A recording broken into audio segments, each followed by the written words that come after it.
Good morning everyone, welcome to the new video. In this video I will be showing you how you can calculate factorial of a number using one line. So in this video I will be using a reduce function.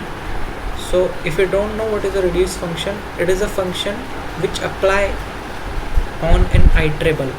Okay, so basically all the element this reduce function is apply and it will return a single output. So let me show you how it works. So in order to use reduce function you have to first import it from Factorial library. So let me do this. So from Factorial import reduce. Okay, it's Factorials. There you go. Now I have to use this reduce function and I have to create a lambda function so that it look cool. Okay, it look cool, or it's like a one liner code.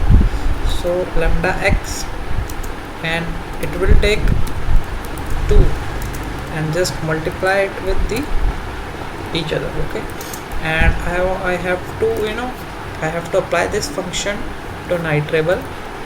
So like this I have to calculate, suppose I have to calculate a factorial 5. So how I can calculate it? So just 1 to 6, there you go, the output is 120.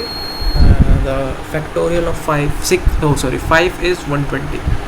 So I hope you like this video. Bye.